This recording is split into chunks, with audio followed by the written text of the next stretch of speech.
My name is Jerry Beck, and I live in Kittiquay, Texas.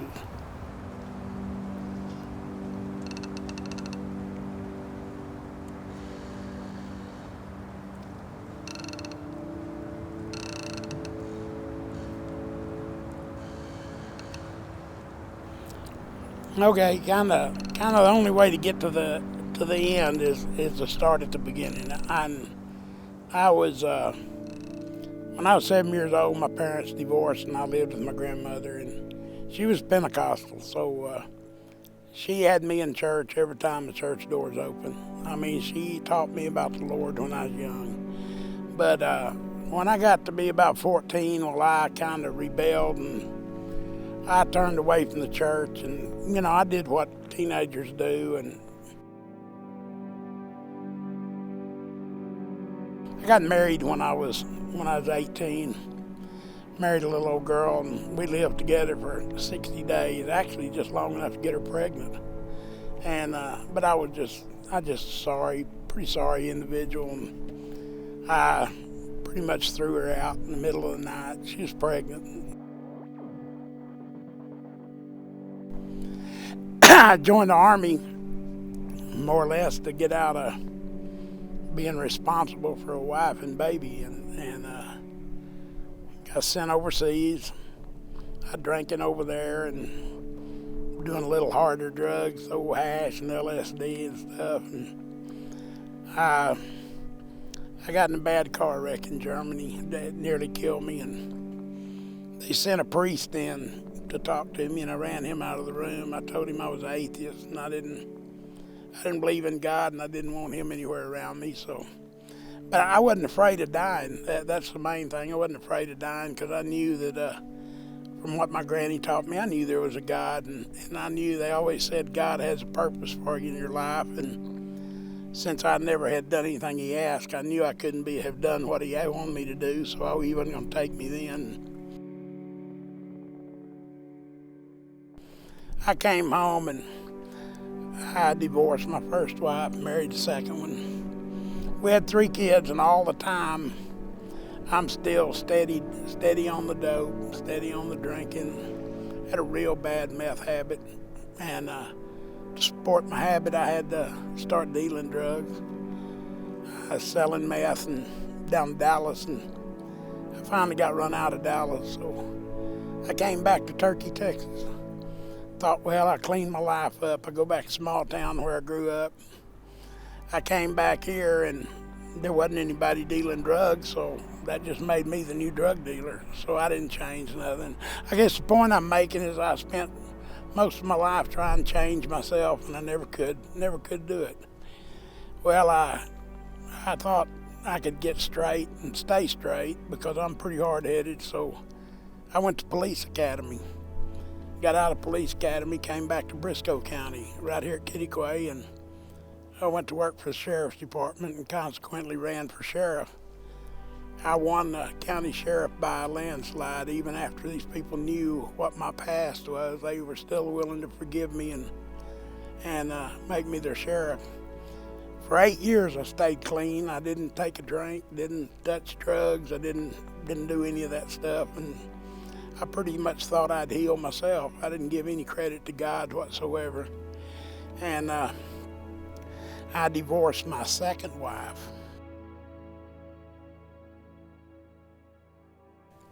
I married my wife now, Cynthia. Cynthia was a God-fearing person, church-going woman, and she'd try to get me to go to church with her, and I wouldn't go. I didn't want anything to do with Christians. I didn't want anything to do with church. It was a bunch of hypocrites, and I didn't need that. I'd done okay for myself so far.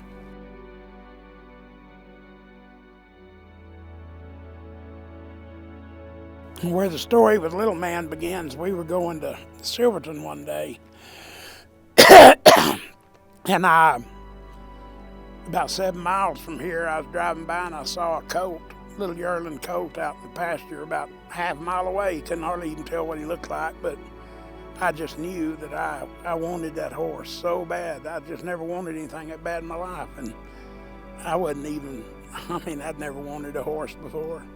I didn't know why I wanted that horse so bad, but I turned around, went back. My wife said, "What are you doing?" I said, "I'm going to buy that horse." And she said, "Well, you may not. The guy may not want to sell him." And I said, "Doesn't matter if you're going to sell him or not. For enough money, anybody will sell anything." That's the attitude I had about life, and it's all about money and material things. So I pulled up the guy's house and I said, "Hey, Will, what do you want for that little bay horse down there in the pasture?"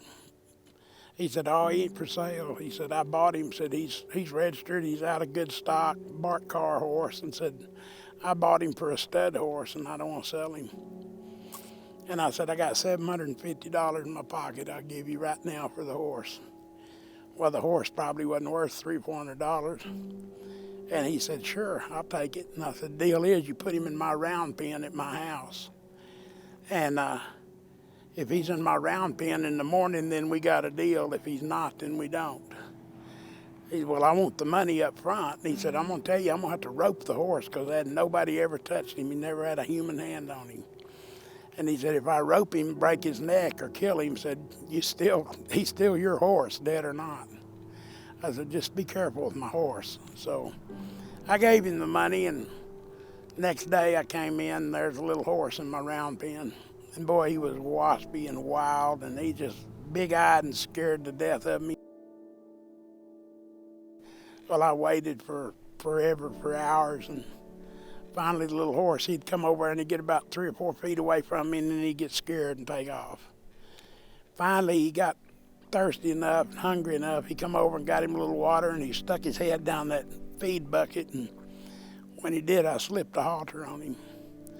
I had a 20-foot lead rope, and man, the rodeo was on. The horse took off and pulling, fighting, and he's running around that round pen. I stood there in the middle of the round pen holding the end of that rope, and he was running around, sticking his head over the fence, looking at the world outside, wanting to get out of that round pen, and he ran. Well, a horse, when you break them in a round pen like that, they're always looking to the world outside. They're wanting to get as far from you as they can. They wanting to get back out in the world and get away from you. And he ran, and he ran. And I'm not talking about for hours, I'm talking for weeks. For about 2 or 3 weeks every day, I stood out in the middle of that round pen, drinking beer and running that horse. I'd run him for a while, and then I'd yell, "Whoa." Well, when you yell anything, the horse stops to see what you're wanting. I'd yell, "Whoa," and he'd stop, and they always face you. When they stop, they'll stand at attention and look at you, waiting on you to tell them what to do. Well, I'd talk to him, and I'd start walking up the rope towards him, and he'd back up. He won't take off again. Well, I'd make him run some more and run some more, and I ran till I was giving out, and I knew the horse was giving out. And you see his ear cocked back to you. The one closest to you will always cock back. They're waiting on you to tell them something. When you see that ear come back, you know that they're ready to listen to you.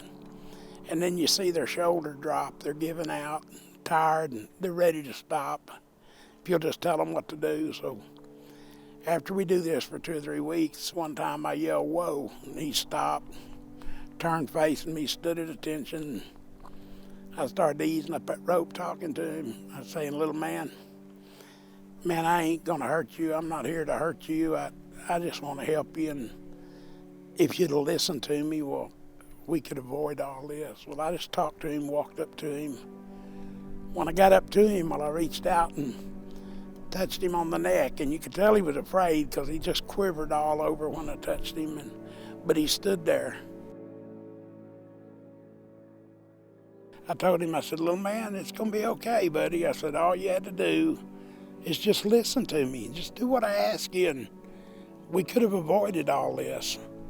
And I decided I'd give him a break and give me a break, too, to get out of that hot sun. And I dropped the lead rope, and I started walking off. And when I did, I heard something behind me, and I looked around, and he was following me.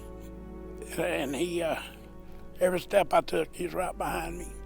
And the Lord spoke to me. That's when the Lord spoke to me. And the Lord said, "Jerry," he said, "this is why I gave you this horse. This is why he was so important to you." He said, I wanted you to have this horse because I wanted you to see that this is the way you've done me your whole life. You've run in a circle looking to the world outside, and all you had to do was listen. If you'd have just listened to me and did what I asked you, everything would have been okay. And I felt sick to my stomach. I thought I was going to throw up. My knees got weak, and I thought I was going to fall. And I dropped my beer, and I never picked another one up. That was the last time I ever took a drink. And I walked out of that round pen, and when the house where my wife was, she was laying on the bed. It was on a Saturday afternoon, and I told her, I said, Cynthia, I said, I wouldn't blame you if you didn't want to, because you've asked me to go to church with you so many times, and I refused. And I said, but I'm ready to go to church now. And I said, I'm not talking about for a Sunday or two. I'm talking about for the rest of my life. She said, that's all I ever wanted. And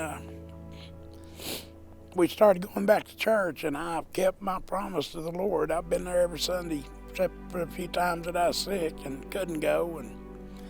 And a couple of years later, the Lord called me to the ministry, and I got ordained. I'm an ordained minister. I'm an associate pastor of the Baptist Church in Turkey. Lord took all the drugs and the alcohol and the want, all the hate out of my heart, and just turned me into a completely different horse, a different person. And it was that little horse that he used to do it. Well, life hadn't always been easy since then. You know, I've had 5 heart attacks. After the second heart attack, money was pretty tight. Feed got really high, it's $100 and something a round bale. I sold my other horses, and I hung on to him till the last, but he was worth the most money, and it came to a point where I had to sell him, so I sold him, and it just broke my heart to have to get rid of him. And I thought he was gone for good. And about a year ago, the lady that bought him from me, she stopped me at Allsup's, and she said, Jerry, said, my daughter went to college, and said she doesn't ride the horse anymore. Said, do you want to buy him back? And I said, well, I'd like to have him back, but I can't afford to buy him back. They gave me a lot of money for that horse. She said, I'll tell you what, I'll take $700 for him, which is less than half of what they gave me. I said, well, it doesn't matter. I don't have that kind of money, and I sure can't spend it for a horse, and I'd love to have him back, but I had decided that he was gone. But I told her, I said, I'll tell you what, I'll put something on Facebook, and I know people that have heard my testimony about this horse that would buy the horse. Well, I put it on Facebook, and just immediately I had 3 or 4 people call me wanting to know where to go look at him. And then I saw my wife, she posted on Facebook, she said, the horse isn't for sale anymore, he just sold. I called her and I said, what's the deal? And she said, my nephew just bought the horse for you. My nephew had seen it on Facebook, and he called the lady and bought the horse back for me. And he said, that was always your horse. Said, God gave him to you, and you need to be the one to have him. Said, I bought him for you. If you ever need anything for him, well, I'm here for you. He said, but you keep that horse till you die. He said, he's yours. So that's kind of where it went full circle with the horse. And that's him you saw right there. He's the reason why I'm the person that I am, that I turned from the person that I was. I mean, God did it, but God used that horse to do it. God can use anything he wants to change a person. All you got to do is just be willing to stop long enough to listen to him and just ask him what he wants you to do, and then just try to do it. That's all you got to do.